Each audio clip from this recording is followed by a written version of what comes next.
కేరళలోని వైనాడ్ డిస్టిక్ లో వర్షం పడి కొండ చెరువులు ఇరిగి దాదాపు 12 కిలోమీటర్లు నీరు కొండ చెరువులు ప్రవహించి దాదాపు ఒక 4 విలేజెస్ అయితే నేలమట్టం చేసిన పరిస్థితి అండి. ఇది జూలై 30వ తేదీ నైటు మామూలుగా మనకి 20 సెంటీమీటర్ల వర్షం పడితేనే హైదరాబాద్ మునిగిపోయింది, చాలా కష్టంగా ఉంది అని చెప్పి చాలా మాట్లాడుకుంటాము. కానీ వైనాడ్ డిస్టిక్ లో దాదాపు 48 అవర్స్ లో 58 సెంటీమీటర్ల వర్షం అయితే పడడం జరిగింది. అప్పుడు అర్థం చేసుకోవాలి అది ఎంత పెద్ద వర్షము.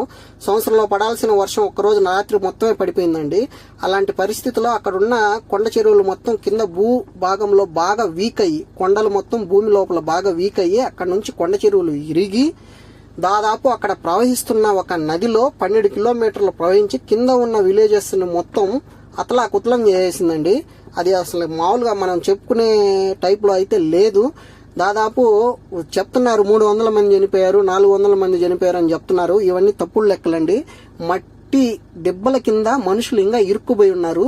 కొంతమంది అడవుల్లో తప్పిపోయి వాళ్ళకి ఏమీ అర్థం కాక ఇప్పటికి కూడా చాలా మంది అయితే ఉన్నారు. రెస్క్యూ టీం వచ్చేసి చాలా మందిని కాపాడింది. అలాగే మట్టి దిబ్బల కింద ఉండే శవాలను తీయడానికి జేసీబీలు పెట్టి వర్క్ అయితే చేస్తున్నారు. ఇంకా చెప్పాలంటే ఆ ఊర్లో బ్రిడ్జీలు మొత్తం పడిపోయాయండి. ప్రజెంట్ విలేజెస్ నుంచి సిటీ లోపలికి వెళ్లాలంటే అసలుకి రోడ్డు మొత్తం బ్లాక్ అయిపోయింది. రెస్క్యూ టీం వాళ్ళు వచ్చి రెడీమేడ్ గా తయారు చేసిన బ్రిడ్జీలను తయారు చేసి ఆ బ్రిడ్జీల మీద తీసుకెళ్లాలి అని చెప్పేసి ట్రై చేస్తున్నారు. ఇంతటి కఠినంగా ఉందండి అక్కడ పరిస్థితి. దాదాపు 5 రోజుల జరిగిన ఈ విధ్వంసంలో ఈ రోజు మాత్రమే ఎక్కడ స్టార్ట్ అయింది, ఎక్కడ ప్రమాదం అనేది స్టార్ట్ అయింది, అసలు ఏం జరిగింది ప్రతి ఒక్కటి ఈ రోజే చూడగలుగుతున్నారు. మీరే చూస్తున్నారు విజువల్స్ లో. కార్లు అయితేనేమి, కాలువలు అయితేనేమి, అలాగే కొంతమందిని అయితే ఇలా పట్టల్లో తీసుకురావడం అయితేనేమి. ఈ వైనాడ్ జిల్లా ప్రమాదంలో ముఖ్యంగా దెబ్బతిన్న 4 విలేజెస్ వచ్చేసి మెప్పాడు, చులర్మ, అట్మల, నత్కాయ్ అనే చిన్న విలేజెస్ భయంకరంగా అయితే దెబ్బతిన్నాయండి. అసలుకి హౌసెస్ మొత్తం పడిపోయాయి, మనుషులందరూ శవాలు దిబ్బల్లాగా మారిపోయారు. అలా ఉంది పరిస్థితి.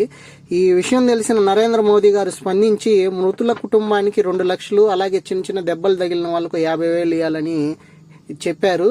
అలాగే ఈ డిస్టిక్ నుండి పోటీ చేసిన రాహుల్ గాంధీ గారు ఇక్కడ గెలిచారండి.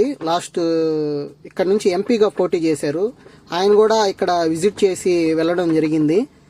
అసలుకి కేరళకే ఎందుకండి ఇంత పెద్ద ప్రాబ్లమ్స్ వస్తాయో అసలు అర్థం కాదు. దాదాపు ఇప్పటికొచ్చిన ఇలాంటి కొండ చెరువులు ఇరిగి పడిపోయే ప్రమాదాలు దాదాపు 300 చిల్లర జరిగితే వాటిల్లో 58% ఈ కేరళలోనే జరుగున్నాయండి.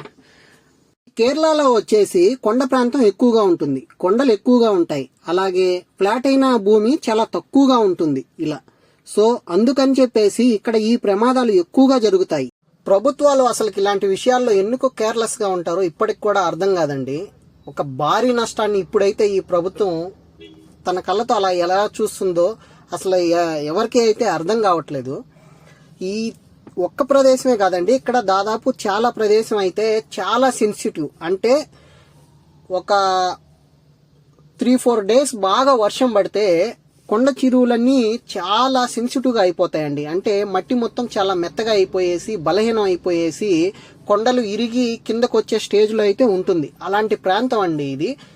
ఇలాంటి ప్రాంతాల్లో ఇక నుంచి అయినా నివాసం ఉండకూడదు అని చెప్పేసి ఒక కొత్త రూల్ అయితే ప్రభుత్వం తీసుకొస్తే చాలా మంది అయితే ప్రాణాలతో బతుకుతారు. లేదంటే ఇలాగే ప్రతి ఒక్క సంవత్సరానికి ఇలాగైతే కొన్ని శవాలను అయితే చూడాలి కంపల్సరీ. ఇది కంపల్సరీ. ఈసారైనా ప్రభుత్వం ఏం యాక్షన్ తీసుకుంటుందో కంపల్సరీ చూద్దాము. అండ్ ఇంకొక విషయం ఏంటంటే అండి, ముఖ్యంగా ఇక్కడ చాలా మంది అయితే లేబర్స్ అయితే చాలా మంది వచ్చి ఇక్కడ పనులు చేసుకునే వాళ్ళు. అంటే ఇక్కడ టీ పొడి, కాఫీ పొడి పండించే పంటలు అయితే చాలా ఎక్కువ అంట. సో బయట నుంచి వచ్చిన లేబర్స్ కూడా ఇక్కడ చిక్కుకొని పోయి ఇక్కడ ప్రాణాలు అయితే వదలాల్సి వచ్చింది. అసలు ఒక్కొక్కరిని చూస్తుంటే తల ఒక దగ్గర, మొండెం ఒక దగ్గర, ఇట్లాగా పాట్లుగా అయితే ఈ మట్ల కింద, ఈ రాళ్ల కింద అయితే ఇరుక్కుపోయి ఉన్నారంటండి. అసలుకి డాక్టర్స్ చూస్తుంటేనే డాక్టర్స్ కి అది ఒక ఫీల్ గా వాళ్ళు చెప్పుకోలేకపోతున్నారంట. పోస్ట్ మార్టం చేసేటప్పుడు అంత ఘోరాతి ఘోరంగా అయితే వీళ్ళు ప్రజలు చనిపోవడం అనేది జరిగింది ఇక్కడ ఈ ప్రమాదం వల్ల.